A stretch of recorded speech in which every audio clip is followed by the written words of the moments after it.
Okay. So thank you very much for your patience and staying on till this time. Good morning, good afternoon, good evening. We have Pastor Pan joining us online, and I know some of them might be in their evenings and afternoons. So that is why I'm saying good morning, good afternoon, and good evening to all of you. So before we start, I would like to call on Sister, our own Reverend Sister, if she's here, to give us the opening prayer. Thank you.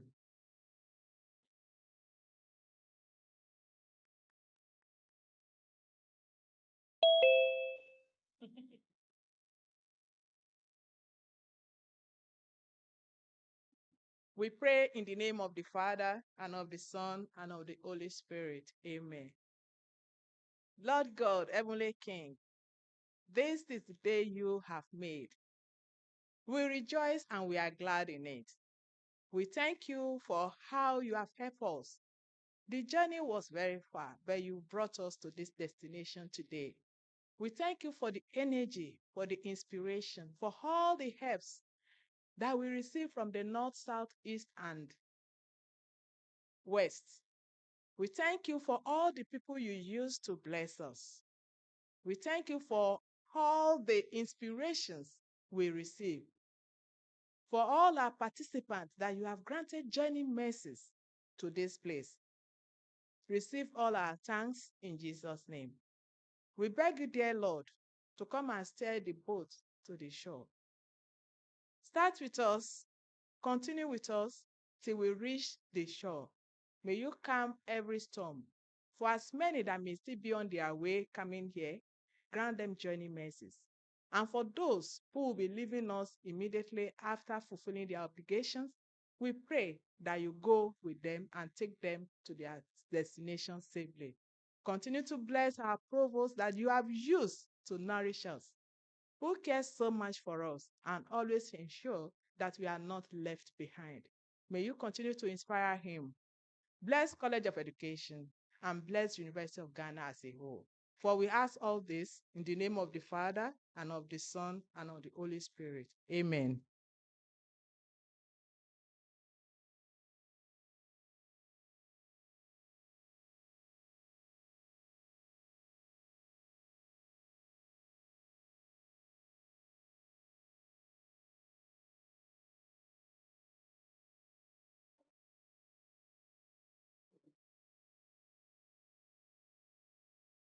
Thank you very much for that wonderful prayer.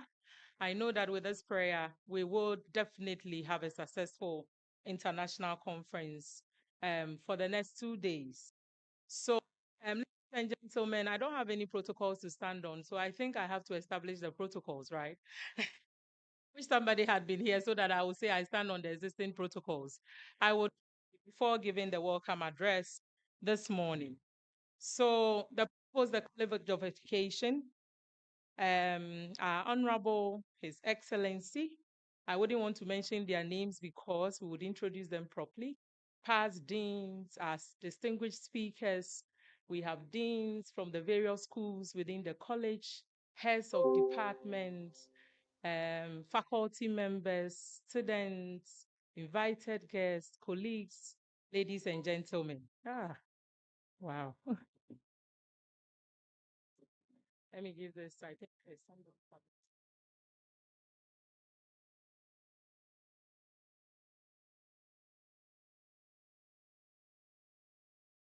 Okay.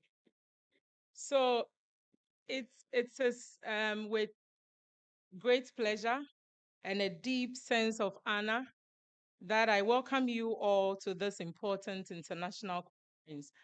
This is the maiden international conference for the College of Education. I thought you were going to clap. So on behalf of our provost for the College of Education, I extend warm and heartfelt welcome to each and every one of you who has joined us from across the globe this morning. We are truly privileged to have in our midst a diverse community of scholars, of practitioners, policymakers, and thought leaders all united by a shared commitment to advancing knowledge, fostering collaboration, and addressing the critical issues that shape our world today.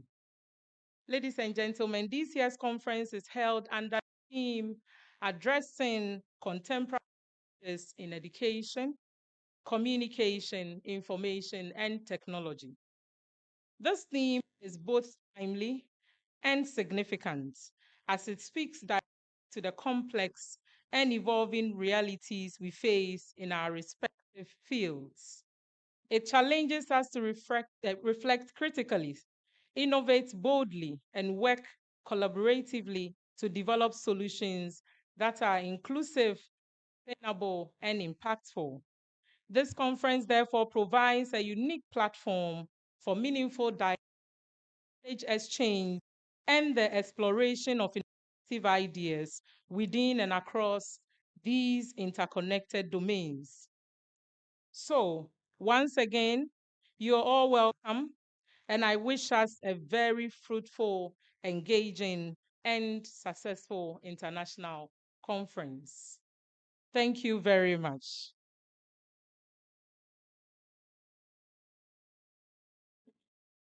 So, my name is Monica Mensah. I am a teacher at the Department of Information Studies, which is within the College of Education, specifically within the School of Information and Communication Studies. My dean is here, so if I don't say that, I'll be in trouble. And the Department of Information Studies. And I am proud this morning to serve as your Master of Ceremony. Didn't clap for me. Thank you very much. So, ladies and gentlemen, I'll go ahead to our program and I would introduce our chair and our host for this maiden international conference to come and give us the welcome address, as well as I think the chair will be doing the welcome address, yes, for us. So I'll introduce the chair for this conference. It is my great pleasure to introduce our host, as I've indicated, and chairperson for this conference. The chairperson and host for this maiden international conference, held by the College of Education, University of Ghana, is a distinguished scholar and an accomplished leader in population studies, whose work has significantly shaped research policy and practice both in Ghana and internationally. With an impressive track record of leading and contributing to major research initiatives, he has played a pivotal role in advancing knowledge in areas such as climate change, population health, urbanization, and environmental sustainability. Beyond his scholarly contributions, our chairperson and hosts has had real impact on policy and communities, from contributing to Ghana's commitment under the Paris Climate Agreement to supporting practical interventions that address environmental and health challenges. Reflect a rare blend of academic excellence and societal relevance. Ladies and gentlemen, our chairperson and host is also deeply committed to mentorship and capacity building, having guided and supported many emerging scholars who are now making significant contributions across the world, and I am one of them. His dedication to nurturing the next generation of researchers speaks strongly to his vision for sustainable academic and professional development. As provost of the College of Education, his leadership has been truly transformative. Though his vision, mentorship, and strategic direction, the college has attained the recognition and stature it enjoys today, both locally and internationally. Ladies and gentlemen, we are indeed privileged to have an outstanding scholar, a leader, as hosts and chair for this maiden international conference for the College of Education. Please join me in warmly acknowledging and welcoming our own Professor Samuel Ni Adi Kujo. Thank you very much, Prof.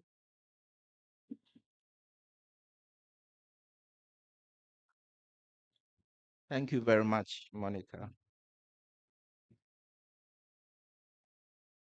So I was expected to give an introductory, no, a welcome address, and then the conference opening remarks. So I'm going to combine them so we save some time. And so the chair of the planning committee, Professor Kankam, and your team, our college registrar, distinguished keynote speaker, and then other distinguished plenary speakers, I acknowledge your presence. Deans, directors, and heads of departments that are here. And as usual, I also acknowledge the presence of Professor Ohinibasechi. Conference participants, partners from academia and industry, our dear students, distinguished ladies and gentlemen. A very warm welcome to all of you. It is a great honor and privilege to open this international conference on the theme addressing contemporary challenges in education, communication, information, and technology. We are gathered here at a pivotal moment in human history, one in which knowledge production, information flow, and technological innovation are shaping societies at an unprecedented pace. This conference provides us with a unique and timely platform to reflect, collaborate, and collectively reimagine the future of education and communication in a rapidly evolving world. I am delighted that scholars, practitioners, policymakers, and students from diverse disciplines and countries have joined us for this important event. Allow me to pause and share a brief reflection on our journey as a college.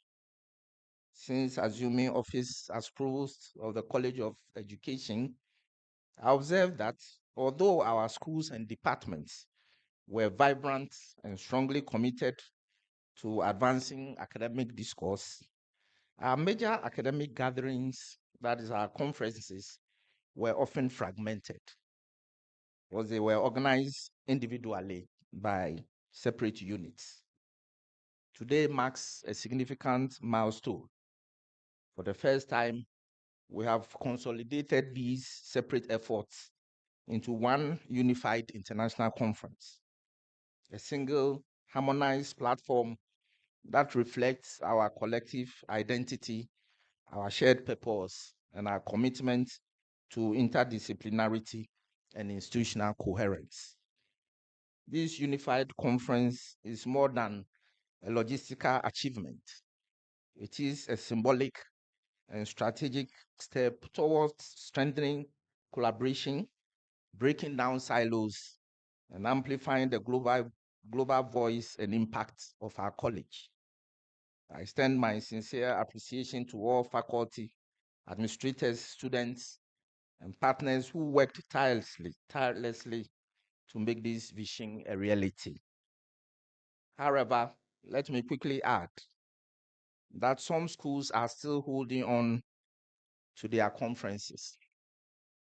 I encourage all such schools to join this initiative next year because together we will be stronger and better. The next issue I want to touch on is my expectation of participation from the colleges of education that are now more or less full-fledged universities.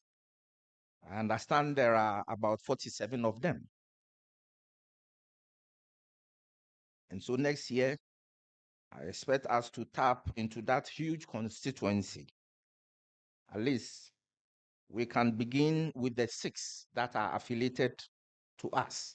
And these are Mount Mary College, Enchi College of Education, Bewa College of Education in Pusiga, Accra College of Education just across the street, Peki College of Education, and then the Evangelical Presbyterian College of Education in Amedofe.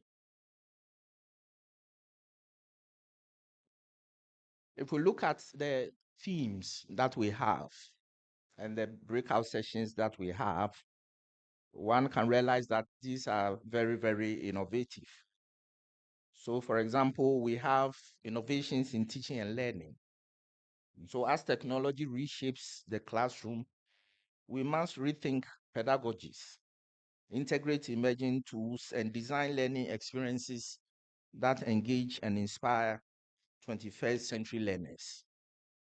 If you take equity and inclusivity in education, no conversation about educational advancement is complete without addressing disparities. Ensuring equitable access, inclusive practices, and support for marginalized groups remains a moral and professional imperative. If you take digital communication and engagement, we know that the digital world has transformed how we connect, share knowledge, and build communities. And so understanding these dynamics is essential for effective leadership, research dissemination, and societal engagement. Then there's the future of higher education in a digital era. Universities globally are reimagining their roles from physical spaces of learning to hybrid and virtual ecosystems. This transformation demands innovative governance models, flexible curriculum design, and a renewed focus on global competitiveness.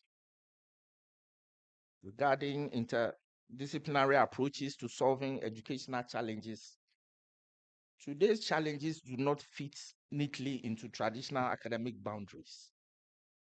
Interdisciplinarity is no longer optional. It is essential for generating holistic and sustainable solutions.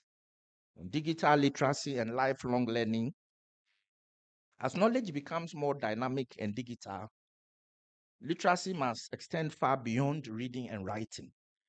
Our societies must cultivate adaptable learners who continuously acquire new skills throughout their lives. For policy and governance for sustainable digital transformations, lasting change requires sound policies, visionary leadership, and strategic investment. And so these themes will allow us to examine what is required at institutional, national, and global levels to sustain meaningful digital transformation. Colleagues, the challenges before us are significant, but there are also opportunities for transformation. As educators and communicators, we stand at the forefront of shaping the future. This conference is therefore a call to think boldly, to challenge existing paradigms, to strengthen global networks, and to create solutions that will equip future generations to thrive in an increasingly digital and interconnected world. I am confident that the conversations, research insights, and partnerships emerging from this gathering will influence not only our institutions, but also the broader educational landscape. I would like to extend my deep appreciation to the organizing committee chaired by Professor Kankam. And here, I would like to mention the names of all the committee members because it is dear to me that they were able to put this together. I believe this is the beginning, and there are brighter and greater days ahead. So I acknowledge Professor Abna Yibu Abanin, Professor Usman Abonyi, Dr. Jonathan Nodami, Reverend Sister Dr. Florence Awoniyi, Mr. Nicholas Graham, Miss Trinity Trevor, Miss Matilda Pia, Professor Kafu Aheto, Dr. Monica Mensah Dankwa, and Dr. Aurelia. You see, please, let's give them a resounding round of applause.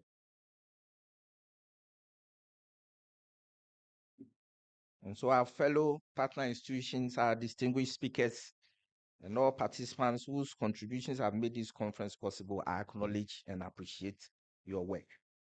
Your dedication to advancing knowledge and fostering collaboration is truly inspiring. So, ladies and gentlemen, with these few remarks, I am pleased and honored to accept to chair this session and to officially declare this international conference on addressing contemporary challenges in education, communication, information, and technology duly open.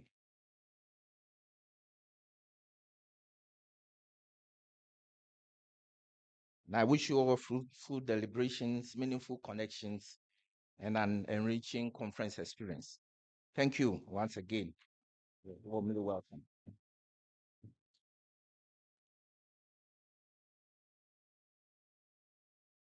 Thank you very much to the Provost of the College of Education. Please, another round of applause. So once the Provost has declared the conference open, then I think I have the power now to introduce some dignitaries within the college and also outside from the college who are here today. I'll keep on doing this as the session goes on. So if you don't hear your name now, don't worry. I would acknowledge you. So we have Professor Oheneba Sechi here with us. Prof, welcome and thank you for coming.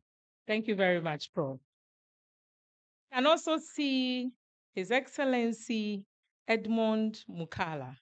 Thank you very much, His Excellency, for coming.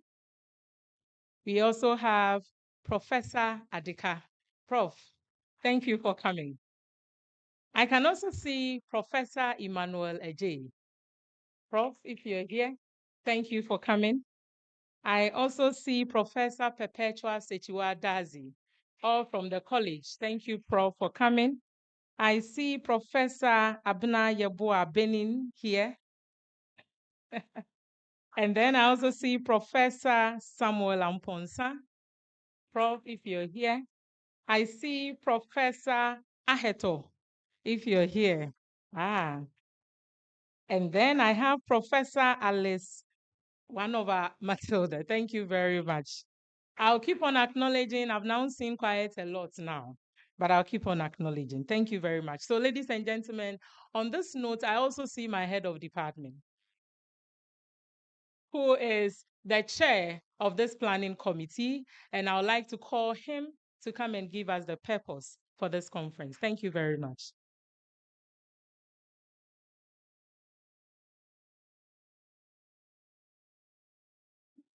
Thank you so much, Dr. Mensa Dampa, and good morning to all of you. Mr. Permit me to stand on the existing protocol to give the purpose of this conference. Ladies and gentlemen, as indicated by the Provost of the College of Education that houses 3 schools and 8 departments, we have a number of conferences that we always engage in and hold within each year. So the vision was for him to help us consolidate all of them so that as a college, we can also have conference. And we pray and we are hopeful that God will grant this vision beyond this year and the years to come. The purpose is simple. As you are aware, the rapid development of education, communication, information, and technology in the 21st century has significantly transformed societies, economies, and institutions. When we higher education, something different. Traditional teaching and learning methods have also been replaced by innovative tools as well as practices. Yet these advancements bring with them new challenges. These interconnected challenges require collaborative as well as interdisciplinary approaches to develop effective solutions. Particularly when it comes to higher education institutions, you realize that there is a crucial role played in preparing future generations to navigate the complex, technology-driven world. Hence, the theme of the conference being addressing these contemporary challenges in education, communication, information, and technology. The purpose is to bring together experts who will help us share insights and also explore practical solutions and foster interdisciplinary collaboration in this regard. This particular conference aims at emphasizing ICT-driven innovations that will enhance education as well as promote impactful research and elevate the College of Education's global standing. We pray that this conference will provide an important platform for academics, students, professionals, and stakeholders in education to exchange ideas, share knowledge, and also present research on these critical issues. And clearly, this conference aligns with the University of Ghana's strategic objective, as well as strengthens the College of Education in terms of enhancing the university's reputation internationally. As I indicated, it is our hope that we shall have meaningful engagement, meaningful deliberations, and networking within the next 2 days. Thank you for coming.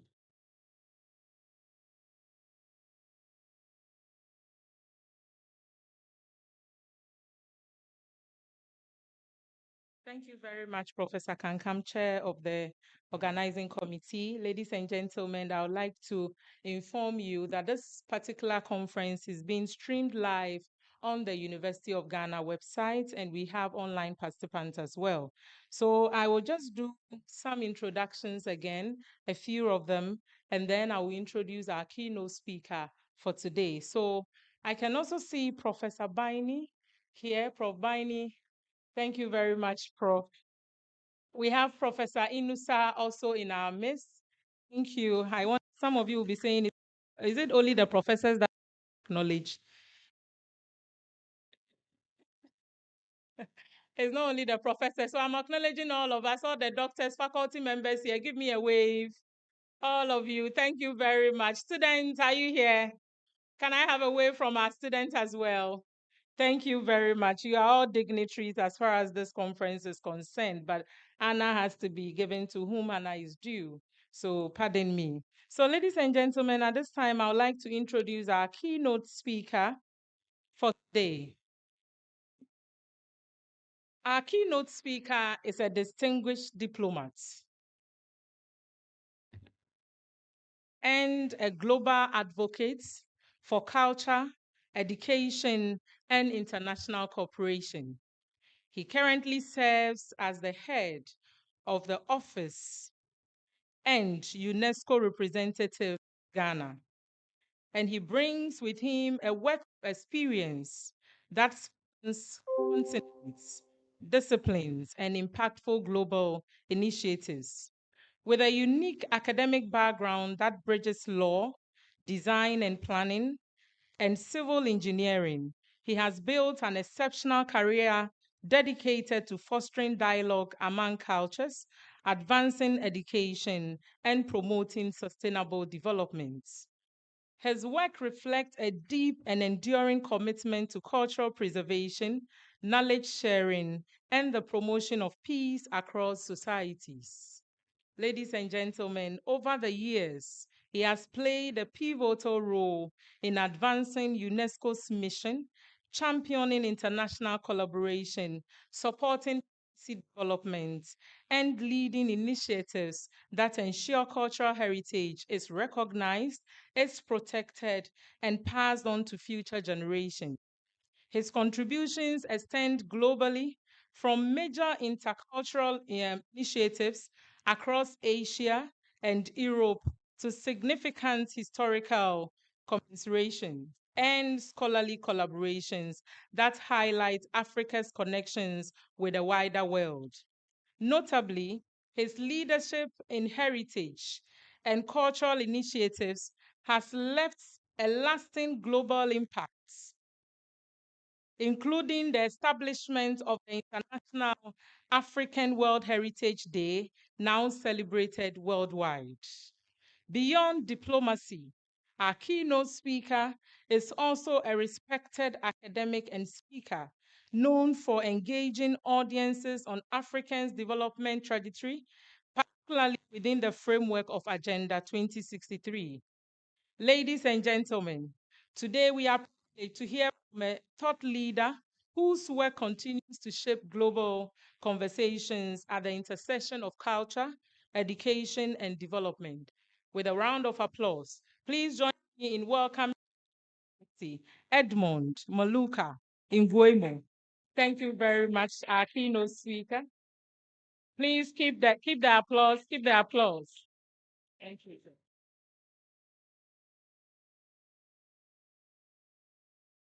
Good morning. It's good to be here. Our dear Provost of the College of Education, Professor Samuel Kudjei. Yes, Kudjei, right? I hope my pronunciation is good. Deans of and faculties of College of Education present here. Our distinguished panelists and speakers. Members of the media, probably, the civil society represented here, the hearts actually of the matter, the students and researchers who are present here, ladies and gentlemen. So you know, sometimes it's strange when you're hearing, introducing you and you're still wondering if it is really me and where did they get the information. But it's just really a pleasure to being here. An honor really for UNESCO to join you in this important international conference on addressing contemporary challenges in education, communication, information, and technology. Probably for many of you might be just one of those conferences or one of those gatherings on one of those opportunities where you come, you sit, you discuss, you write down reports, and then you move on. Or probably you're witnessing as you look into the global scene, all matters that are happening, both political, economical, even military, and even the intervention of His Excellency President Mahama yesterday at the UN, addressing again that long forgotten history of slave trade and slavery that is hunting the people of population of African descent. You're wondering, what are we dealing with? I will only say, you know, some of us, Provost maybe will agree, that we have done our part successfully or unsuccessfully. But one thing is that your generation, as you're addressing the challenges of today and trying to shape the one of tomorrow, the task remain enormous, and it's actually the time is now. So this is not an ordinary conference, let it be small or big, but each brain, each cell, each person that is fitting in this room has a huge responsibility of the tomorrow, which is already happening today. So it is really with that note that I'm trying with all humility, knowing that I'm dealing with, as our chair highlighted, is full of professors and doctors and you name it. So with all humility, I'm not really the repository of all knowledge. I'm just representing the UN organization specialized in the field of education, science, culture, social sciences, and communication information to try to provide some thoughts, provocative thought probably, and also to highlight based on some of the experiences that we are also addressing within UNESCO to see how this important colleges, university will address them. But one thing remains certain is that unless you address them, we are all bound to fail, meaning that the continent one more time will look again outside for other solutions, which should not really be the case. So allow me then on behalf of UNESCO to commend the University of Ghana for convening this dialogue at a moment when the world is clearly off track to achieving the Sustainable Development Goal 4 by 2030. As we breathe the air of scholarship and history that permeates this campus, we are reminded that we are standing on the shoulders of giants. We gathered at the momentous junction in the history of this great nation. We are on the eve of the 70th anniversary of Ghana independence. 7 decades since the Black Star was raised, signaling the dawn of a new Africa. Under the revolutionary leadership of Osagyefo Dr. Kwame Nkrumah, Ghana became the first sub-Saharan nation to break the chains of colonial rule. Nkrumah's vision was never local. It was continental. It was human-centered. He understood that the liberation of the mind was the prerequisite for liberation of the land. Today, as we address the contemporary challenges in education, communication, information, and technology, we are essentially continuing the work of the 1957. The independence we seek today is digital sovereignty. The colonialism we fight against is the digital divide and the monopoly of information. The unity we strive for is the integration of our technological ecosystem. The International Conference of Education, hosted by the College of Education at the University of Ghana, is the perfect laboratory for this deliberation. You, the educators and future policymakers, are the custodian of the most important asset on this planet, the African mind. The world is currently in the grip of a technological revolution that is redefining every facet of human existence. From artificial intelligence to global information network, the way we teach, communicate, and understand our world has shifted, as our provost just clearly outlined. However, this transformation is not without its perils. We face a growing digital divide that threatens to leave millions behind. We face an infodemic where disinformation can destabilize societies. And we face the challenge of ensuring that technological progress remain aligned with human values. UNESCO's role in this transition is clear. We must advocate for an education as a global public good. We must ensure that technology in the classroom is a tool for empowerment, not a source of further inequality. Digital gap is not just about access to hardware. It is about access to the skill that make technology meaningful. Our goal is to foster a universal design for education that reaches the most remote regions of Ghana and the continent. And here, the University of Ghana has always been a beacon of intellectual light. For generations, this institution has shaped the leaders who built modern Ghana. Now, as we navigate a world of artificial intelligence, planetary scale challenges, and digital shift, the university must once again step into the breach. We are not just debating abstract ideas here. We are designing the operating system for the next generation of African leaders. So we must look at the clock of history and realize that time is currently on African side. That's probably the good news. But only if we act with urgency. By 2050, a year, many of the students in this room will see in their prime, or even 1 in every 4 people on the face of the earth will be African. Africa will possess the largest labor force, the largest population of innovators, and the youngest demographic profile of any continent. But this demographic reality is a double-edged sword. On one side, it is the demographic dividend, the potential that unprecedented economic growth driven by a vibrant working age population. On the other side, if we fail to provide the tools for success, it becomes a demographic disaster categorized by unemployment, social unrest, and mass migration. A large population without opportunity is a challenge. It is a sea of untapped energy that can turn into a storm. However, a large population with education, a population that is computationally literate, critically aware, and technologically empowered, is an unstoppable force for good. And I don't need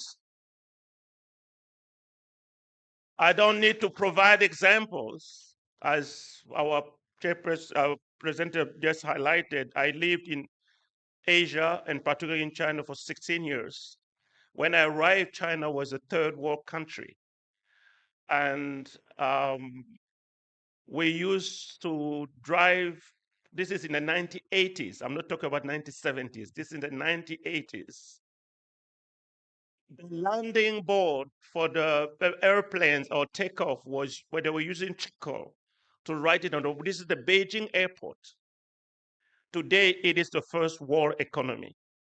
They have taken 800 million out of poverty, recognized by IMF and World Bank.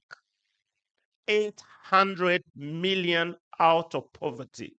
They have been targeting and building their human capital. Today, yes, they say when the dragon will rise, the world will tremble. And I think that's exactly what we're seeing. They are becoming now unstoppable. But the next news is that we are the ones, the African continent, that holds that human capital. Are we going to educate and empower them, or are we going to fail? That is now becoming the responsibility that you and I had to shoulder. Yes, you can clap. I think the continent should be encouraged. So the landscape of communication and information is an ongoing and seismic shift. We have moved from a world of information scarcity to information saturation. This poses three critical challenges. So I think I was so excited I dropped one paragraph that remained important. Translating this demographic reality into a dividend requires more than just enrolling children to school. It requires fundamental shift in human capital investment. We must view education not as a social expenditure, but as the highest yielding capital investment a nation can make. We are investing in the agency of our youth, ensuring they have the creative potential to solve the problems we haven't even identified yet. This dividend is not automatic.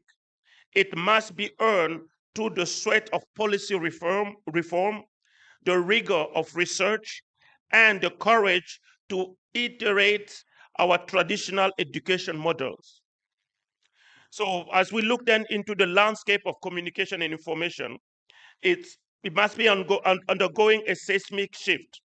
We have moved from a world of information scarcity to information saturation. This poses three critical challenges. First, the challenge of information integrity. The same digital tools that allow us to share life-saving medical information are also being used to spread virulent misinformation and deep fakes. In a pluralistic society like Ghana, where democratic stability is our pride, the manipulation of information through echo chambers and micro-targeting poses a direct threat to national cohesion. Communication is no longer just about the transmission of messages. It is about the preservation of truth. We must move toward critical news literacy, where every citizen is equipped to distinguish between validated data and algorithm noise. The second is the digital divide. It's transforming into a knowledge divide. Access to hardware is improving, but the gap in the quality of access remains. If a student in Accra has a high-speed broadband to stream interactive lectures, while a student in the Upper West region relies on intermittent 2G signal to download text only on PDFs, they are not living the same century. We must treat internet access as a fundamental human right, akin to water and electricity. Without it, the promise of digital economy remains a mirage for the majority. Infrastructure is not half the battle. The other half is the cost of data and the reliability of power. So the third issue of digital sovereignty also is, and data privacy remains also at the heart. As our education system moves, as the chairperson highlighted, the system moves to the cloud. Where does our data reside? Who owns the algorithms that determine our children's learning path? We must ensure that African communication systems are not just pipelines for foreign narratives, but platforms for indigenous content and sovereign data control. Ghana must lead the way in crafting data protection laws that strike the right balance between innovation and the protection of the citizenry digital identity. Regarding the technology is moving at a pace that often outstrips our policy frameworks. The fourth industrial revolution, characterized by artificial intelligence, the Internet of Things, and biotechnology, present a paradox for Africa. The challenge of obsolescence is real. Are we teaching our students skills that will be performed by AI by the time they graduate? Coding is important, but computational thinking and problem solving are more durable. We face the challenges of infrastructure. The fourth industrial revolution requires stable electricity and high density data centers. How do we leapfrog into the AI age when some of our primary schools still struggle with basic connectivity? Furthermore, there is the challenge of algorithm bias. Most global tech is developed outside of our continent. If we do not develop our own technologies, we will be forced to use tools that do not understand our languages, our social nuances, or our unique economic models. We cannot be passive consumers of technology. We must be active architects of it. The technological challenge is not just about buying gadgets. It is about building the capacity to innovate from within. It is about creating sandbox where African entrepreneurs can test new ideas without the stifling weight of premature regulation. Which, as we look into it, we see that the responsibility goes beyond all that are present in this room. We are entering into an age where addressing now the issue of education, information, and technology needs all partnership, all partners really to come and to play. To be effective is to open up and to collaborate. But if you remain alone, you will no longer be efficient and effective. So for this reason, UNESCO is more than a witness of this evolution. We are an active partner. Our support to member states, particularly in Africa, is focused on three areas: reform, resilience, and responsibility. We are supporting the reform of curricula to integrate media information literacy as a core competence. In a world of fake news, is the vaccine for the mind. We work with the Ministry of Education in Ghana to ensure that these competencies are not just optional, elective, but are woven into the fabric of basic and secondary education. Our partnership includes training for over 50,000 educators across the continent in digital pedagogy, ensuring they are not replaced by robots, but empowered by them. We focus on resilience through our Global Education Coalition, which has evolved into a permanent mechanism to support distant and hybrid learning. UNESCO Open Educational Resources initiative ensure that high quality learning materials are available freely.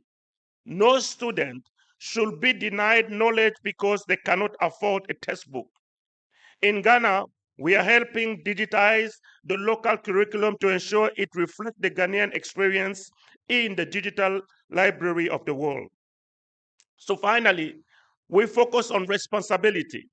UNESCO is leading the global dialogue on ethics of artificial intelligence.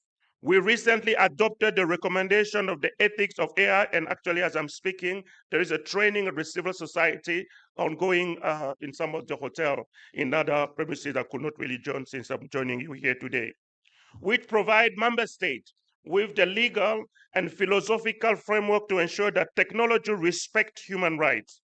For UNESCO, our priority is Priority Africa. We are committed to helping Ghana leverage ICT to achieve Sustainable Development Goal 4, quality education for all. We are also focused on STEM for girls initiatives, breaking the gender glass ceiling in technology to ensure that digital dividend belongs to all Africans. So I must address the pioneers here at the College of Education, University of Ghana. You are the engine room of this transformation. Technology without pedagogy is just expensive noise. Your role is to ensure that the tools of the 21st century serve the age-old art of teaching. The teaching of the future must be a master of hybrid learning environments. They must understand how to blend the physical warmth of the classroom with the expensive resources of the cloud. They must be expert in differentiated instructions, using data analytics to provide personalized support to each student. Most importantly, the college must lead the research into African pedagogy. How do our children learn best? How do we integrate our oral tradition, our communal learning style, and our linguistic heritage into digital platform? No Western external world would do it for us. This is something that we have to undertake and build in. The College of Education, therefore, should not just follow global trends, it should define them. Let this be the place where we pioneer low bandwidth learning solutions and offline digital access, solving the problem of the African classroom and exporting those solutions to the world. You are training the trainers who will mold the minds of the 2050. So as we look forward towards the future of education, communication, information, and technology, what should our goals be, if I may? Remembering that I'm in the midst of doctors and professors. First, the democratization of intelligence. Imagine a classroom in rural Volta where students use AI-powered tutors that adapt to their specific learning pace and cultural context. Imagine this student collaborating in real time on a climate change project with peers in Brazil or South Korea. This is not science fiction. It is the perspective for 2050, or if not even earlier. Intelligence will be the first truly abundant resource. Second, the decolonization of the digital space. We foresee a future where the internet is truly multilingual.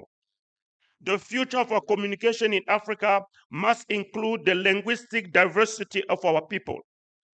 Information system should be designed to honor local wisdom while embracing global science. We must build African large language models that can translate the nuances of our culture into the code of the future. And here I want just to give a short example or experience because I was a live witness. I was in a room with one European president who just finished his second term, and he created a foundation.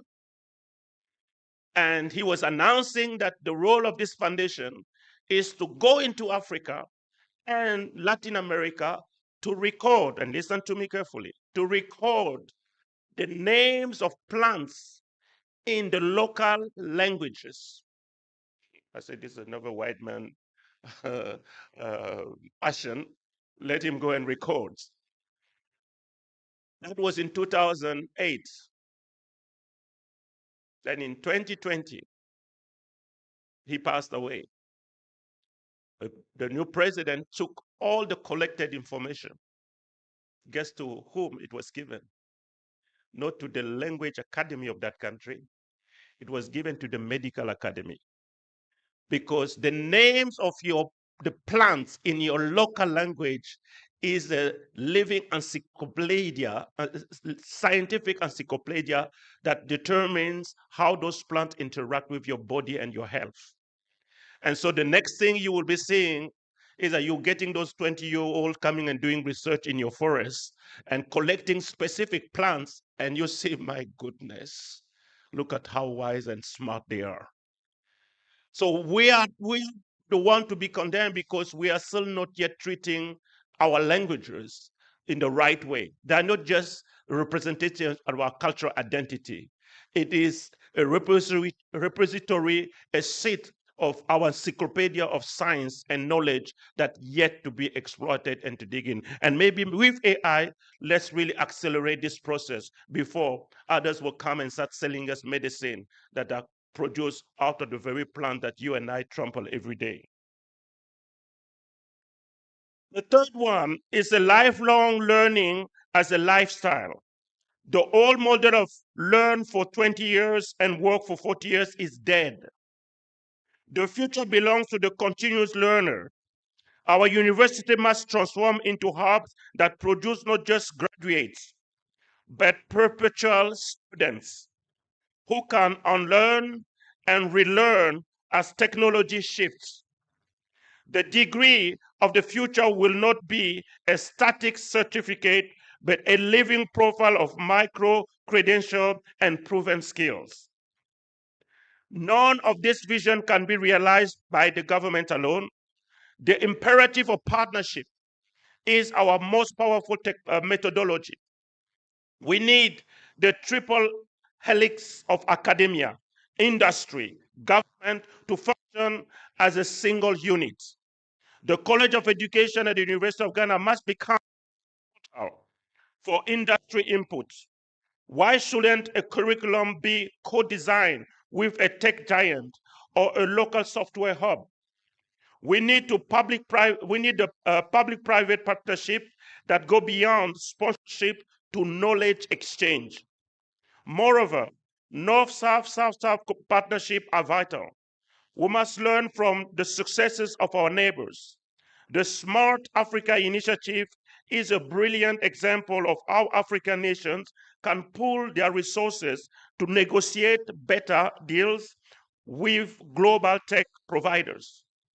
Remember, we have the largest youth population, the workforce, our dividend.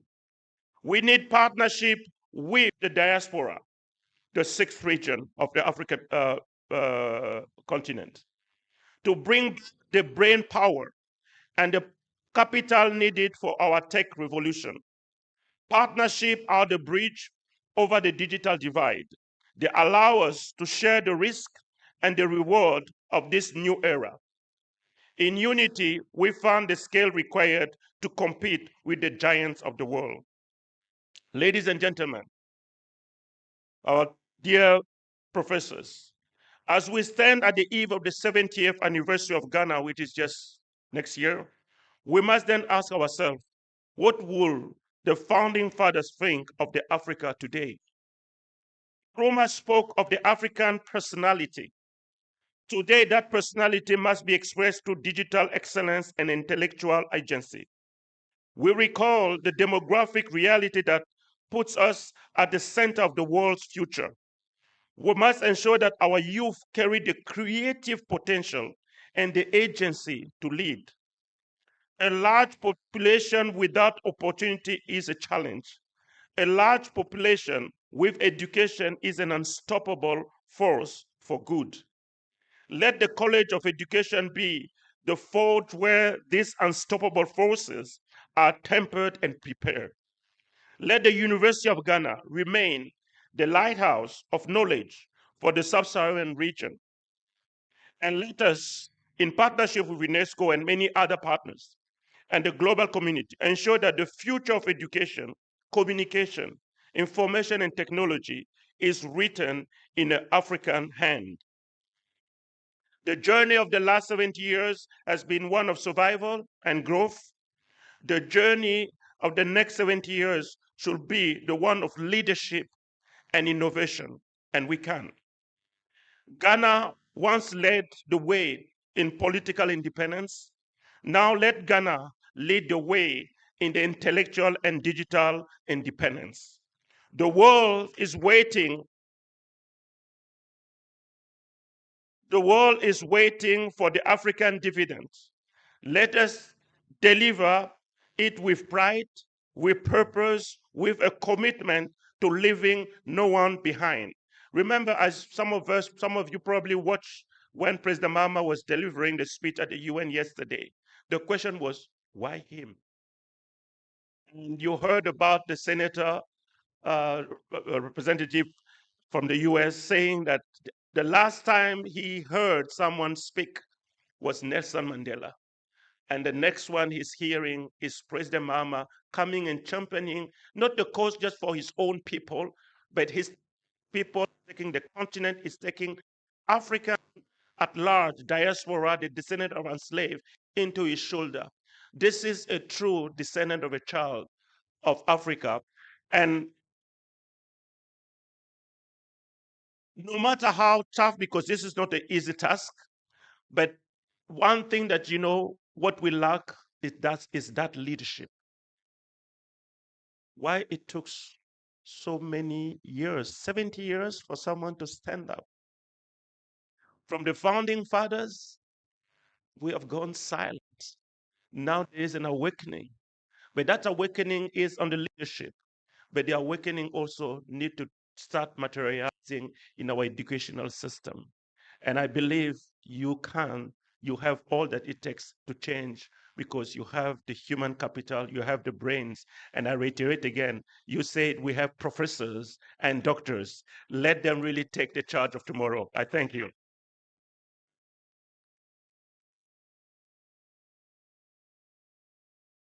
I think our keynote speaker needs a standing ovation. Please, a standing ovation and a round of applause for our keynote speaker. Thank you, His Excellency, for such thought-provoking keynote address. Thank you very much. Please, let's sit. We may have our seat. Thank you very much, His Excellency. I am full. I don't know about you. Full of so many thought-provoking information that has been given to us today. Who owns our data? Very important.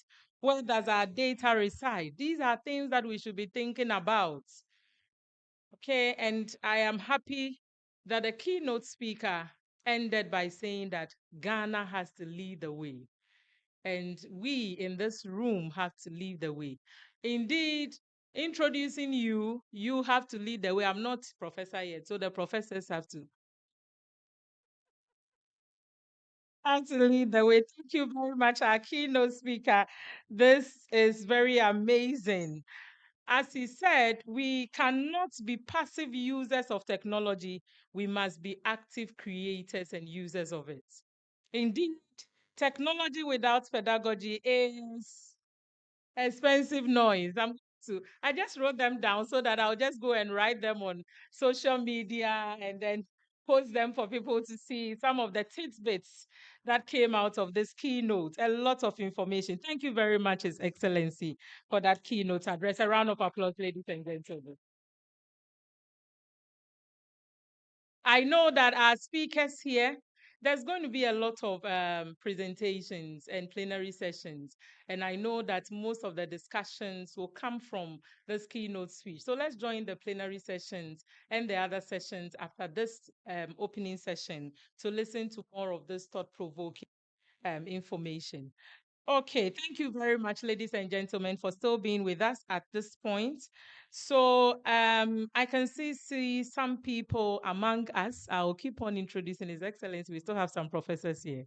So so we have Professor Annabella Osei-Tutu, who is the head of Department for Physical Education and Sports Studies. Prof, if you're here, thank you, Prof. I can also see the college's maiden Center for Education Research and Policies Director, Dr. Adamba here. Once we are talking about data, I have to introduce him because the whole thing is on data. Thank you, Dr. Adamba, for coming. And I can see the Dean of the School of Continuing and Distance Education, Professor Olivia Kwapon, in our midst. Prof, you're welcome. Thank you all very much. I have a quick announcement before we move on very shortly. So there is a car parked outside. I have been told by the security that this car has its engine on right from morning, but there's nobody in the car. So the car number is GT838622. So if it is yours, please. The car key is still in there and the engine is on. Thank you. So, ladies and gentlemen, we have our washroom right opposite the registration desk. So if you would like to use the washroom, that is the location of it. The last thing we have on this morning's session is our first plenary session. And this was supposed to be chaired by Professor Abena Yeboah Benin, but Prof is stepping out to attend to some other responsibilities. And therefore, we are calling on Dr. Doreen Arehin, Department of Education and Leadership, if she is here, to chair this session for us. With a round of applause, please, let's welcome her. Thank you very much. Good morning, good afternoon, everyone. I want to correct my last name because our MC butchered my last name. My last name is Efshrey. Yes. It's nowhere close to what she said. Yes. Prof. Yeboah Benin has actually given me her big shoes to wear. And I can see, yes, I will wear it. I can see that my feet are too small, but I will try to let the shoes fit. So this morning, distinguished guests, colleagues, ladies and gentlemen, it is my pleasure to welcome you to this plenary session. This session invites us to reflect on the intersections of religion, human values, and society, areas that remain central to understanding human experience, ethical leadership, and social transformation, particularly within our contemporary African context. As we engage with the broader conversations of this conference, this session provides an opportunity to explore deeper questions around values, identity, and the role of scholarship in shaping inclusive and reflective societies. We are indeed privileged to have with us a speaker whose work speaks directly to these critical issues. Our plenary speaker, Professor Alice Matilda Insian, is an associate professor of religion and human values at the University of Cape Coast and a respected scholar in the field.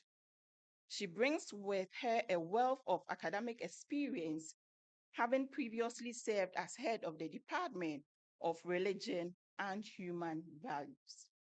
Her scholarly journey spans both local and international contexts, with advanced studies in Rome and a strong academic foundation that has shaped her expertise in New Testament studies. Her research is particularly noted for engaging with complex and often contested issues, including interpretations of biblical text on women, using African-centered perspectives that bring fresh and relevant insights to global scholarship. Beyond her academic contributions, she demonstrated remarkable leadership and service, both within academia and in religious life, reflecting a deep commitment to scholarship, mentorship, and community engagement. Through her research and publications, she continues to contribute meaningfully to conversations on religion, culture, and society, offering perspectives that challenge, inspire, and deepen understanding.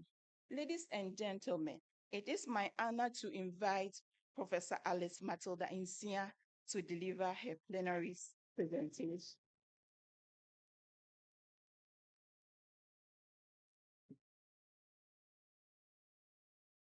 Thank you. Take me as a religious faculty member, reflecting with you on education, problems in education. Thank you.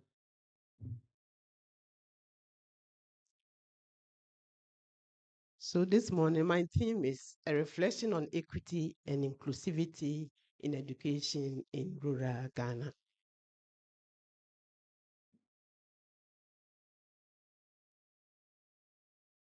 So the question that is leading the discussion is, why should a child's education be affected by his or her location? In the early 1950s, the British colonial government attempted an inclusive education by organizing scholarship packages for peoples in the northern region. He started with free primary school, then free middle school, and then gradually moved on to second cycle education. This was a context-specific initiative that yielded amazing results.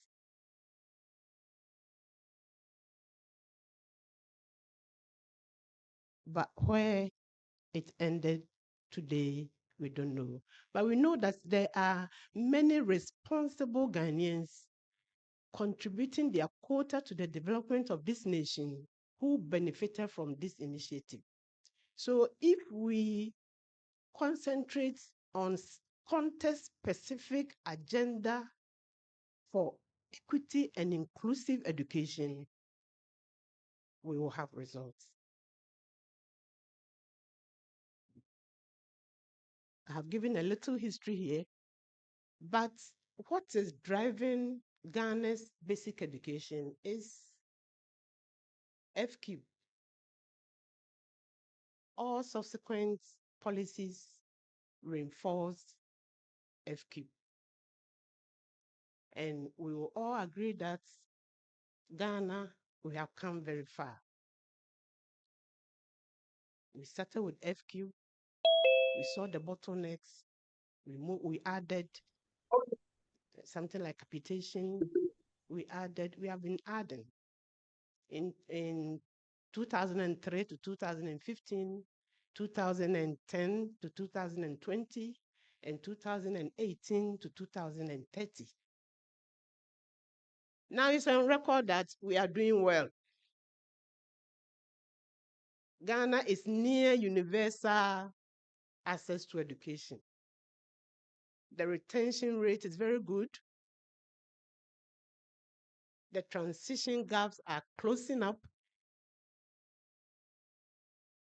And these national averages mask a deep-seated disparity in lower income communities and the urban centers. And this is the reflection I want to have with you. My methodology is, as I said, a reflective, qualitative study to explore equity and inclusion in basic education in Offenso North District in the Ashanti region. To help me understand why pupils in lower income areas, urban slums areas are underperforming or dropping out, I use the equity theory of John Adams. He says that when children walk 2 hours to school. When children study without textbooks, without qualified teachers, when children have to cross rivers to school, then they see their counterparts cruising in a modern bus, enjoying modern facilities, digital world, qualified teachers. What is happening? They stop trying because in the long run, they are writing the same exams. And people in the urban areas will have good grades and they are lacking behind.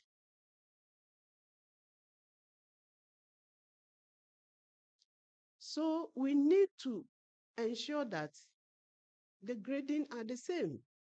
We need to appreciate the effort, inputs versus output. If there's unfairness, no. They will prefer to go to the Galamsey site. There they will see physical gold. And that is more promising than an E in the certificate. My study context is, as I've said, Offenso North District. And I zero in Nkwankwa Educational Circuit. Nkwankwa is about 83 kilometers to Kumasi. There are 10 villages in Nkwankwa. There are 17 schools in Nkwankwa, 11 primary schools, and 6 JHS. So calculate the balance.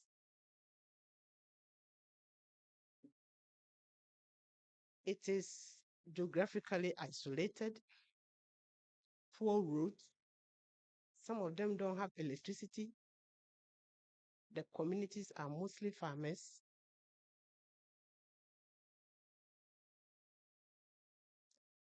And some of them are farm keepers. So they live within the farm. They are not enjoying common services because in the farm, there is no light, no drinking water, no ICT. And that is the reality. So even if there's primary school in that town, you still have to walk from the farm to the school. And that's quite a distance.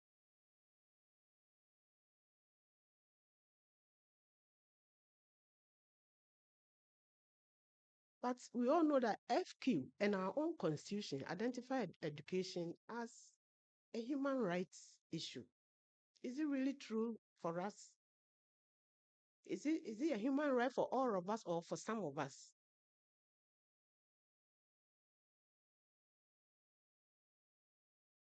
It means that our policy is not matching the realities. The promises we are making in the policies and the practical experiences on the ground are not the same.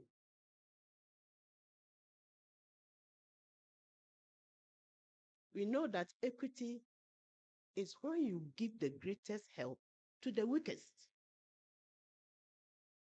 But if we are remaining in the towns and cities, then the weakest are suffering. So some of the strategies outlined for promoting equity and inclusive education, abolishing school fees, school feeding, girl child distance, and others are early childhood, decentralization, participation, strategic teacher deployment, and context-sensitive planning.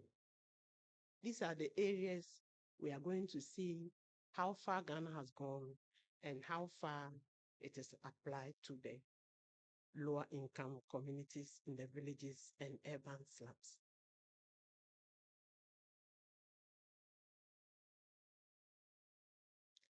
We are also talking about inclusive education. And when I went to Nkwankwa, I asked whether there is any disability, physical disability challenged students there. And they said no. So I said, why? In all the circuit, 10 and 17 schools, And I asked why. And they said that in the circuit, they have one special education teacher who is at the district. So if there is a case, they refer it to him, and then he will advise the parent what to do. So because they don't have any facility for physically challenged, they don't have the braille, they don't have sign language interpretation, they don't have, but we have made a policy 2015 that physically challenged people should be educated in the mainstream schools. And there are beautiful descriptions adapt to the people, and I think you all know them. I am not reading them because I know these are your areas. In practice, it is not happening in the lower income villages and urban slums areas.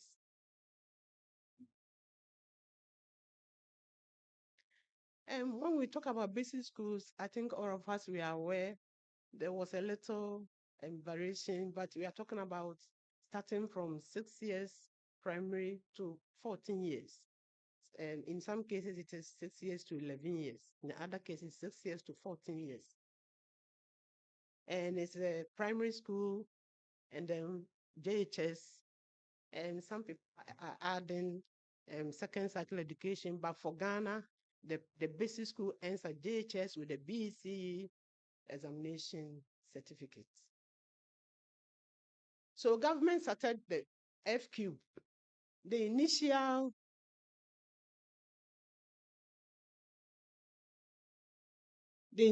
arrangement was to absorb tuition fee so that parents and guardians will meet the government halfway by providing some direct and indirect costs like textbooks, school feeding, school uniforms, transport.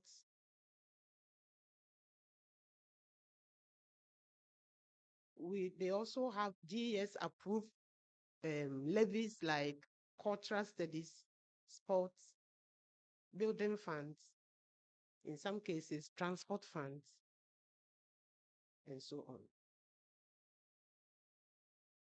But government concentrated on infrastructure. So by the year 2000, most communities had at least primary school. And that was a lot of gain.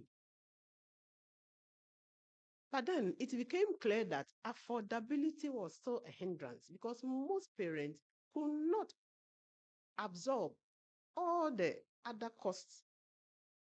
That was especially textbooks. So the government introduced the capitation grants. I learned that initially it was 1 cedi 50 pesos per child per term. And so for 3 terms, it was 3 cedis 50 pesos, 4 cedis 50 pesos. But today it is 3 cedis 50 pesos per child per term. The capitation grants absorb the levies and then help the head teacher to administer, maneuver here and there to cater for the most needed students in the school. The capitation grants has really helped, but again, there are still sometimes insufficiency and lack of funds, and that sometimes delay disbursement of the capitation grant. But for now, it is helping very much in the villages and in the lower income communities. Again, in 1993, the government initiated decentralization of education and transferred power to the district assemblies. And the aim was to help participation, community participation, so that everybody come on board in educating our children. In 1997, it was discovered that the enrollment of the girl child was behind that of boys. So the girl child education unit was introduced by GS and the Minister of Education, sponsored in partnership with UNICEF. And offices were established in all regions and in all districts. In fact, there are a lot of investments in this particular section, so much that there are a lot of activities going on. There is the girl child advocacy. There is the girls club that has been formed. Sometimes there are certain projects that are introduced, like microcredits courses and health courses for some women and girls. And today, Ghana is also distributing sanitary pad to girls. And Ghana is also distributing some, surprised to hear that Ghana is distributing some vitamins for girls. What are we also doing for the boys? Because if you concentrate too much only on the girls, then you are leaving the boys.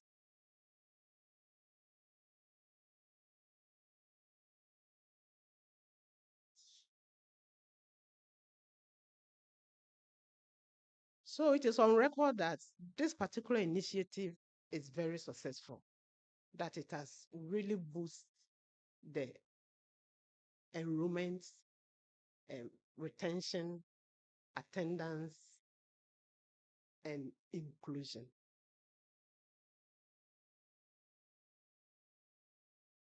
Another initiative is the school feeding program. Please don't look at the food.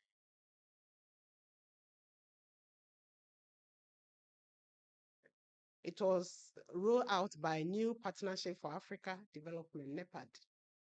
It started in 2005, and it has helped in the villages and even in some cities. I learned that it is only done for the primary school, that now many JHS are not, schools are not enjoying the school feeding program. And the program expanded from initial 6,900 pupils in 2025 to 697,496 in 2010, which means that today the school feeding program has done a lot for and the near universal access to school for Ghana. Again, here there are bottlenecks because those in charge select the school they want. It's supposed to start with the lower income communities first. But my information at Nkwankwa is that the villages where there are no transports, they are not enjoying the school feeding program. Because who will go? You can only go there with motorbikes. How do you transport the food to the place? So actually, it is those in the urban areas enjoying more. So the poor are becoming poorer. So inefficiency in school selection and other managerial defects are again hindering the progress. Then it was also discovered that sometimes the lack of completion of school is coming from people who enter school late, the late starters, and sometimes they are not able to continue. So the idea was to now add early childhood education, catch them young. And so 2-year program was recommended, and it was adopted. So now in Ghana, if you build any primary school, you should add a KG from 4 to 6.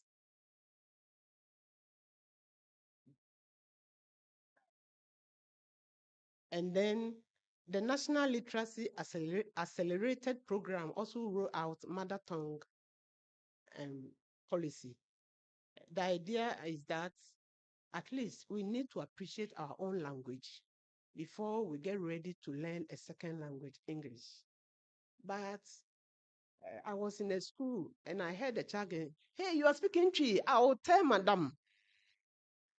So, which means that they are not supposed to speak their language. They are supposed to speak English. But I think that that is being corrected with this policy.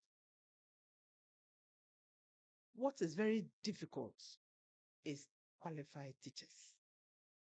That is what is very, very difficult for schools, especially for schools in the lower income villages and for schools in the urban slums. Now, let me share with you that at Nkwankwa, some of the schools had 3 teachers plus the head teacher. So 3 teachers, they had to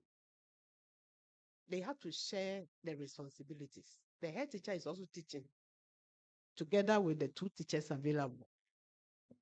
The district happened to be a transition zone from the north to south. So people move from the north, pass through Techimai, and when you finish school, you can't get appointment to big towns. So they accept posting to these areas. And the initial appointment contract is 3 years. So they come to stay. But after 3 years, by hook or crook, they will leave. So they lobby to get appointment to the big towns.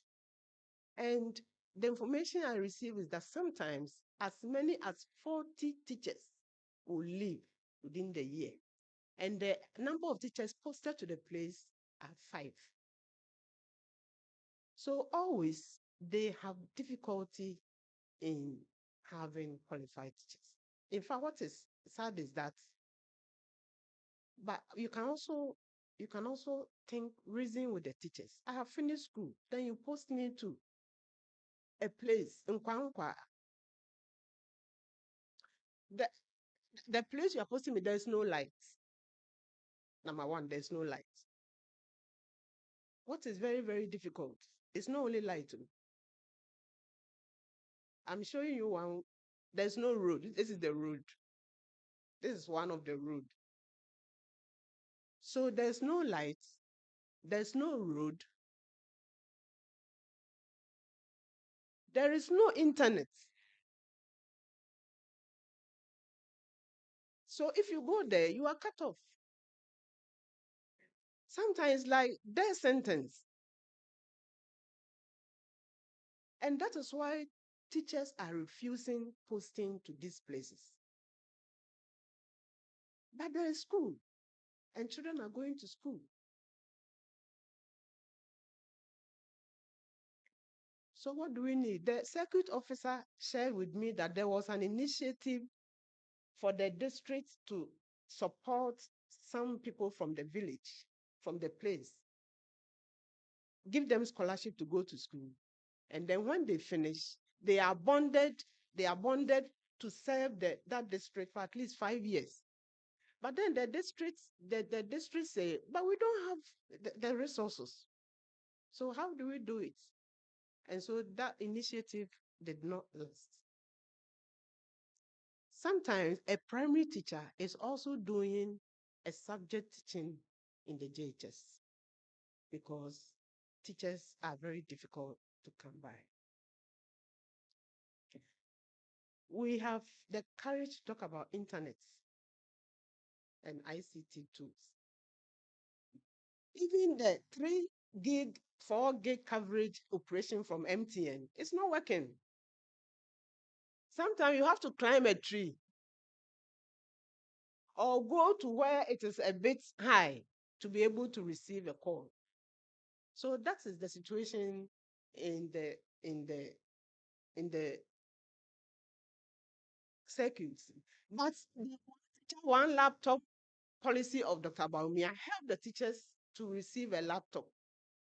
So if you are in where there's no electricity, you have to go to where there's electricity, charge the laptop, and then take it to go and teach. Some of them are also using their phones. But we are writing the same ICT. They have to write. So I asked, how are they passing? He said they are memorizing. They chew and they pour. And if they are lucky, they get 3. B. Some of them have got B3 before. So chew and pour and try your luck. It works.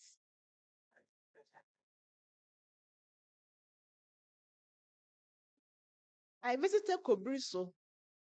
They have 7 computers from a benevolent individual, but it's not working. And then I learned that the one teacher, one laptop to Goodo, it wasn't strong at all. And they said sometimes when it's there, you hear ke, ke, ke.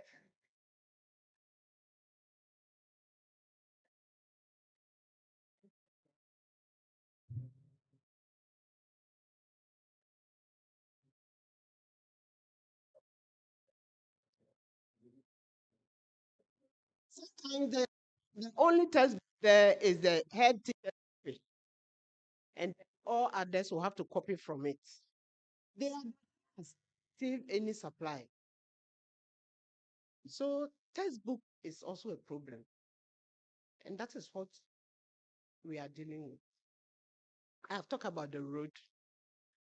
So only public transport here or commercial transport here to buy. And because the only option, they also charge very high. So if you are a child, you can't use motorbike to go to school. And even if you're a teacher, you cannot always on a motorbike to school.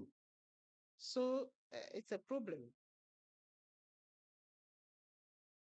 So dropouts.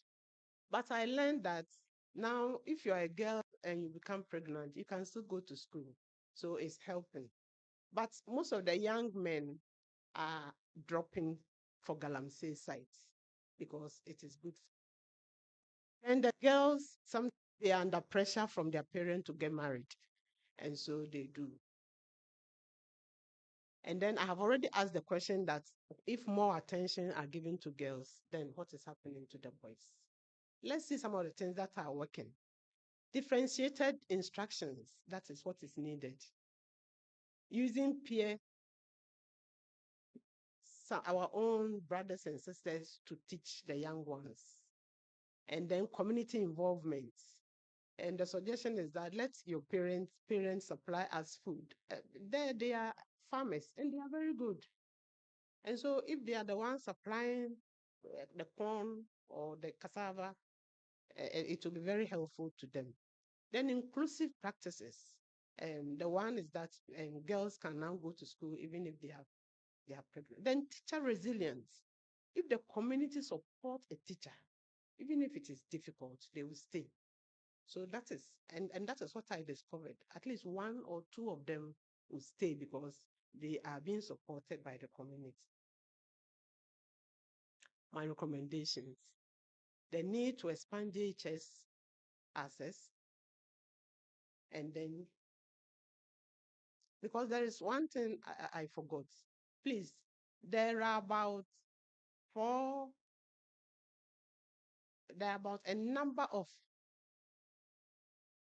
primary schools without JHS. There are a number of them. So the number of JHS are not enough. And that is where the can come in.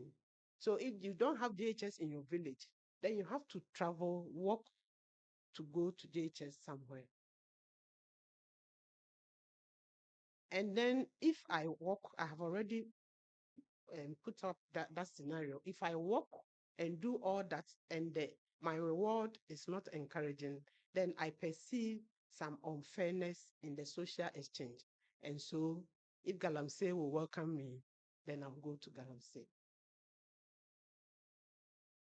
So there should be introduction of stronger retention package for teachers in the villages, such as transport, housing, hardship support, and clear career path.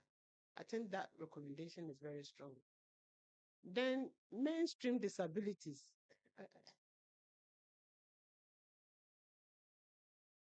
I am slow to say assistive technologies because you know they are not coming. Then district monitoring, community participation to track whether the policies are actually working in practice. And provide functional ICT, I'm telling all of you, to help us in providing functional ICTs. And then electricity, and then at least communication in the lower income communities. My conclusion. Yes, Ghana has made important progress in the educational sector. Yet we know that there is a strong disparity between villages and the urban centers. Equity and inclusion is when Ghana, whether most disadvantaged peoples have access to safe school, have competent teachers, and support they need to, to strive. Without context-specific initiative, then equity gap will not close. I leave you food for thought. I thank the Nkwankwa circuit supervisor. I am grateful to the head teachers and the teachers and the people for their openness. In fact, they were very open to my discussions. I thank Department of Religion in the University of Corpus. I thank organizers of this conference for the opportunity. I am happy to be here. Thank you very much.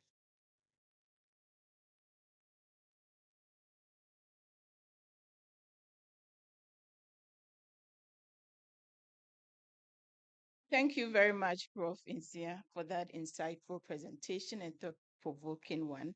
We actually appreciate your presentation and we have learned a lot. So I'll open the session for questions and comments for Prof. Thank you.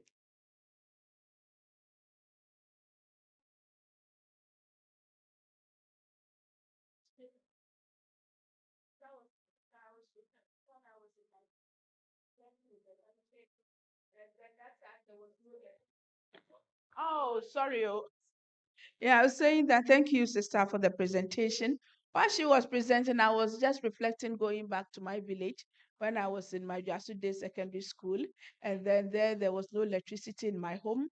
And then we had to learn with the lantern and then writing the then GC, I think O level. We didn't have a center in our school, and therefore we had to walk long distances from Jasu to Bompata, those who know that area, and then to go and write the exams. And we were happy.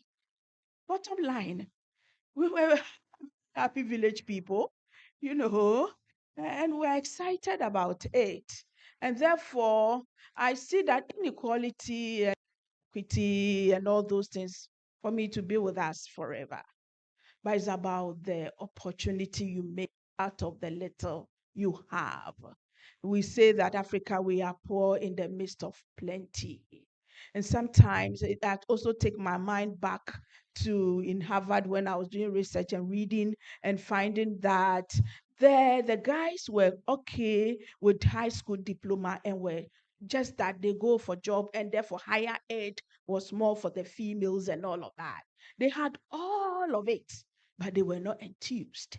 So it's about what you do with the little you have. And I think that's why I like sisters' portions on what works. Let's emphasize more of that and make the best of the least opportunities. Thank you. Thank you. Yes, please.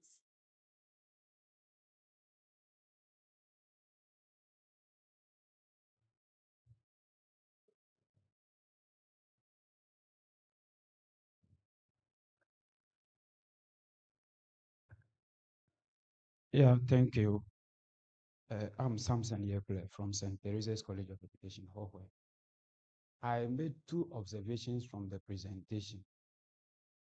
The first one has to do with pre-service teacher preparation and deployment. The observation on the ground is that Basically, we are not training teachers today in relation to the Ghanaian languages of education, in relation to the language policy of the country. So that when these teachers are trained, the deployment that is posting will be based on the languages of the areas of the schools they are being posted to. How intentional can we be in solving these problems in our basic schools? Then, secondly, foundational literacy and numeracy, and mainly foundational literacy. To teach foundational literacy skills at the early grade levels in our classrooms. How intentional are we training teachers in our colleges of education towards this as practical in the classroom, so that at least by the time children are completing primary school, they have developed proficiency in foundational literacy skills? Can the College of Education, UG, champion this course as a mentor university to colleges of education, so that we can look at how we review or redesign the colleges of education curriculum to capture these skills? Thank you very much.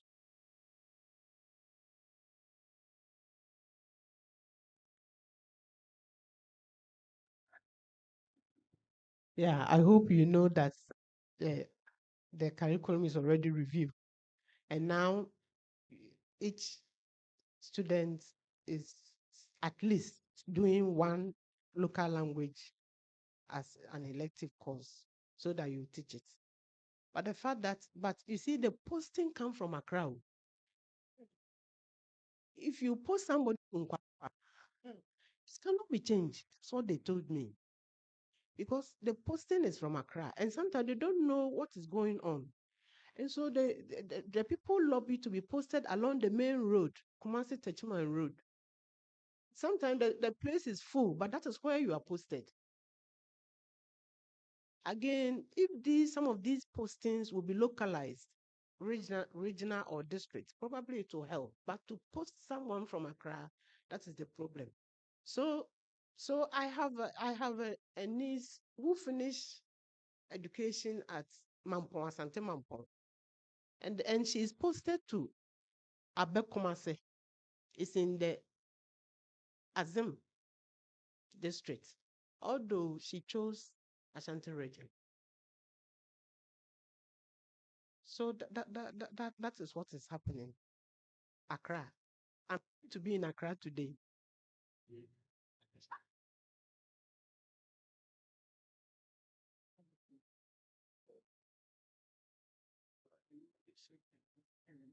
All right. So my name is Prosper Nyavo, the head of education at UNESCO Ghana office. I want to respond to the question on language teachers. That's one of the challenges the ministry is facing. I'm not speaking for the ministry because of my work. I interact with the Ministry of Education a lot. So some of the languages we are not getting students who are enrolling to learn them. For instance, in Zima language, I learned the whole of last year, not even a single person enrolled to learn in Zima. That came up at one of the education meetings we had. So it's a real challenge. The Ga language, for instance, it's not being students who go to Winneba to do education. Many of them are not studying Ga. So how do you get Ga teachers to go and teach Ga? I learned the Ga Manche was lamenting that their language was dying. And if you don't train teachers in Ga, the language will naturally die. So we should all be patriotic enough. Those who are Ga people here, if your child wants to go and study Ga, don't say go and study ICT. We should be mindful of our own languages and encourage our children to learn them. And then there was a sister made a recommendation about teacher motivation. Those who stay in the rural areas should be given special package. This has been in the books for years. All the education sector review meetings, this recommendation comes up. And the governments, all the previous governments made a commitment to ensure that there is a 20% salary increment, additional, so they will top up your salary by 20%. But it has never been implemented. I don't know what is wrong. So your recommendation is good, but it's not new. It has always been there. And there was a package for them to stay for a number of years and go for steady leave with pay. And the challenge is that when they go, they don't come. So then there was a recommendation to give them awards like television sets and fridges, and you give to a fridge free to the teacher when there's no electricity. So the teacher will naturally ask for a transfer to. Yeah. So it's quite a complex thing, and we all need to. It could be a research issue. What kind of motivation can we give to a teacher to stay? There was a program, Untrained Teachers Diploma in Basic Education. Do you hear about UTDB? It was a very good model where a pupil teacher or untrained teacher is supported to use his or her vacation to acquire knowledge in the nearest college of education. They use their holidays to do top up. After some time, they get degree. It was working well, but change of government, it vanished. So there are some models that have worked. We need to revisit them and see what we can do about them. But it was a very good research. Thank you.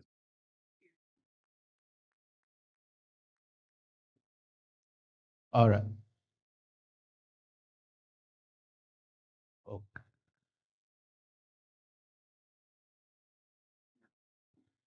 Thank you. Okay, please, my name is Emmanuel Chebafo from the Takrady Technical University. When sister was talking, the very question that came to mind was exactly what she asked. We are championing everything about the girl child education. What are we doing to our boys? Now, there's this thing that I probably would say I'm a bit sad about it, but needs to be addressed. In our society, we are there, and if a girl child does something, then every elderly member in the society gladly calls such a girl and correct that person. But if a boy does that, oh, you allow him to go, they are not correct. And that very thing is what is hurting the boys. Now come to the various institutions as we are right now. We will have gender centers and advocacies. And it seems that gender advocacy is always about the female. Yes. Now, I am glad we have a UNESCO rep here. They can help us. Sister, how are we going to make sure that now the boys that are now into Galamsey, into Red, into Tramo, and whatsoever will be mentored so that the very girls that we are championing, they should do the right thing. At the end of the day, we will get educated females, but they will not be getting the boys. Or they will go and chase them from the Galamsey side.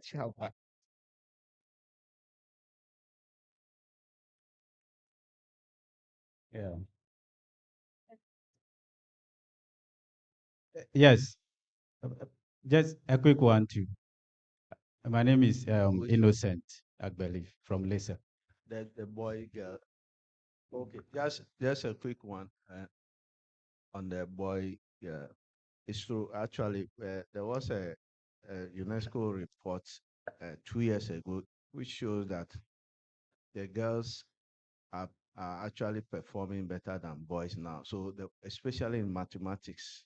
So it's becoming a big issue. So the call is actually right. We need to focus on both. We've done enough for girls.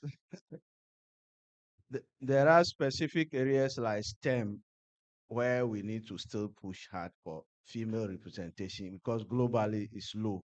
So, but we shouldn't forget about the boys. So your call is in the right direction. Thank you. Thank you. I'll take that. All right. Thank you for the presentation, sister. And then I like the, my name is Innocent Agbeli.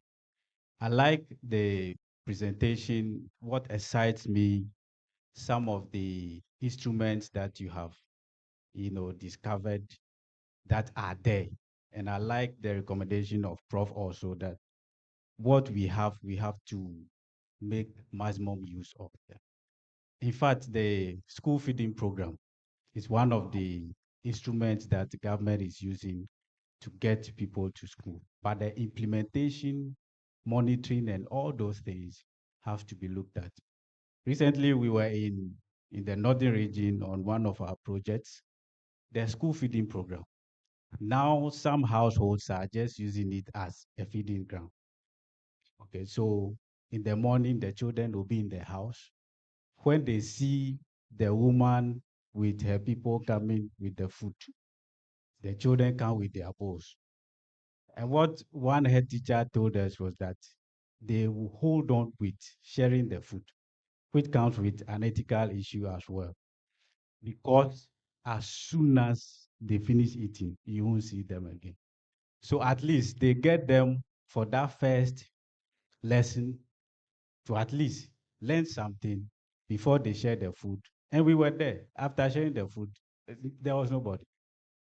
Okay, so how some of these instruments can be maximized? We did one evaluation also for GFEC, that's Ghana Investment Fund for Electronic Commission. They have very nice programs, and one of them being rural telephony program, where they go to villages, rural areas, and implement or install internet or telecommunication networks. So GES, for instance, can make very strong case for such, you know, innovations where it can be an instrument that will encourage people to stay in the rural areas, to accept posting to the rural areas and all that. When those projects can be implemented in some of these rural areas, they are doing a lot. So we need to leverage some of these things. Thank you. Thank you very much. Even though I said one last question, please let's make a special concession for our Reverend Sister who prayed for us. I just want to tell our male here, the men, rejoice. Again, I say rejoice. You see, I'm a Holy Child sister. We, the original owner of Holy Child School in Cape Coast. In the past, we ran only girls' schools because they were marginalized. But some years, we noticed that we have ladies of substance, women of power and strength, but we were not getting counterparts to marry them, good, responsible men to marry them. So we went back to our drawing board. Rome charged us to do something about it. Then through research, we later changed. In the last 15 years now, the schools we started, different from Holy Child School in Cape Coast, also in Nigeria. I mean, this is not just in Ghana. So we now run mini schools together under the same roof. Like if you go to Cape Coast now, we have another one behind when you are going to Kakun National Park, before the Winners Chapel. There is a school there. It is meant for boys and girls. We house the girls closer to the convent, then the boys are housed a bit away from them.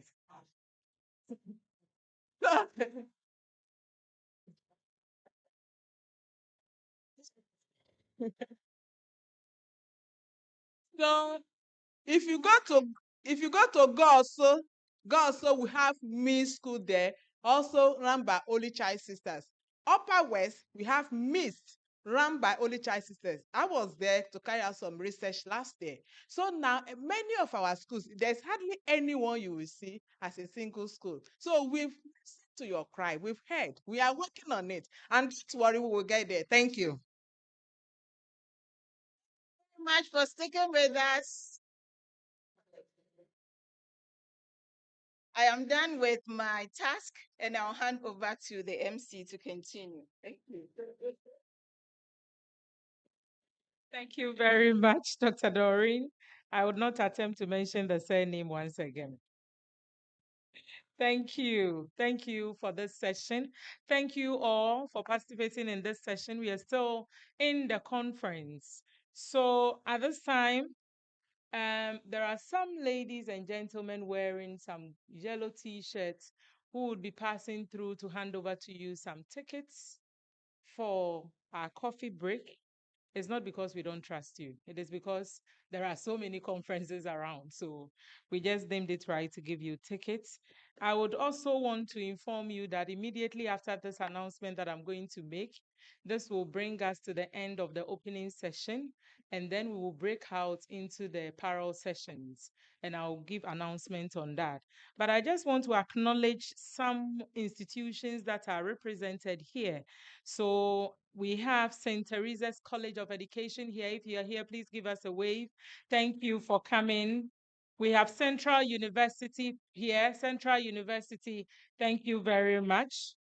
We have our UNESCO reps. UNESCO, thank you for coming. We have Accra College of Education. Accra College of Education is here with us. Thank you. Thank you. All the way from the central region, we have the University of Education, Winneba. Winneba, thank you. Thank you. This one is Ludovica University of Public Service. Where are you? They're online. Okay, online. Thank you. And then we have Kwame Nkrumah University of Science and Technology, KNUST here. Thank you very much, KNUST. We have Kibi Presbyterian College of Education here also with us. Kibi, thank you. We have Abo Akademe University. I think it's online. Okay, I think it's from Nigeria, right? Okay, thank you for joining us. Takrade Technical University. Takrade is also here with us. Thank you. Yeah, I'm still on it. What did you say it was? Enchi College. We have Enchi College of Education. Please give them a round of applause. Okay, and then we have Namanwura Senior High School. Namanwura Senior High School, thank you very much for joining us. And then we have those who we call is it the Tresco? Tresco. Oh, they are here. Thank you very much for coming. Is there any institution here that I might have missed? Obviously, University of Ghana is fully represented. Let's give ourselves a round of applause.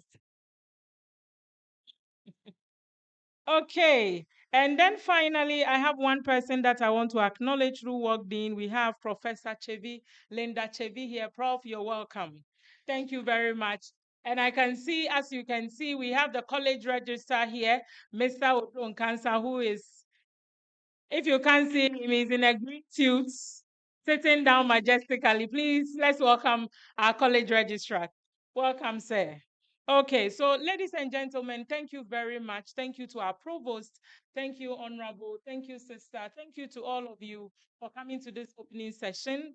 The conference has not ended. We are here today till tomorrow, and we'll urge all of you to participate. But for now, we would kindly walk out just right after this door, take our group photograph, and then proceed for a coffee break, and then come back to the parallel session. So I'd like you to take your brochures, and then I'll tell you which sections are going to which rooms. So if you go on page 15, session A, which is on innovations in teaching and learning, which will be chaired by Professor Simon Peter Kafui Aheto, would be in room 2. So room 2 is just opposite this room. Then the session B, which is on equity and inclusivity in education, chaired by Dr. Rita Yeboah, would be in this room. So we'll come back here. And then session C, which is on equity and inclusivity also in education, chaired by Dr. Alfred Atoyangson, the hall master of the premier hall in the premier university in Ghana. There are some who understand why I'm saying that too. Would be in room 4. So room 4 is just adjacent to the first room, which is room 2.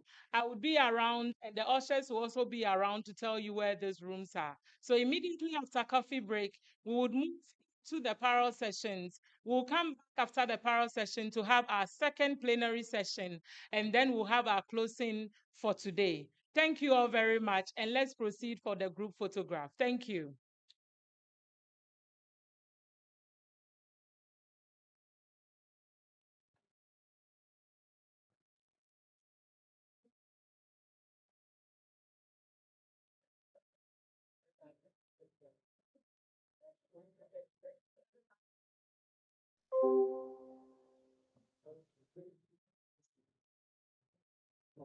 They didn't disconnect the machine.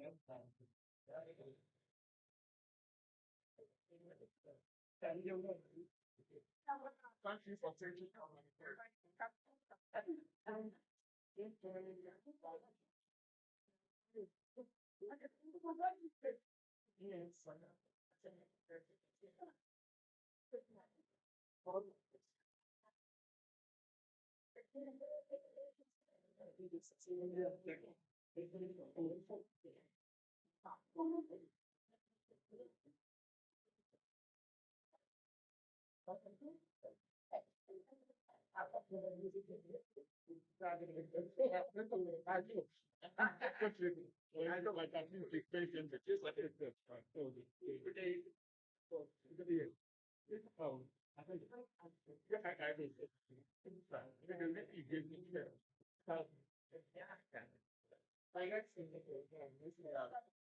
Are you?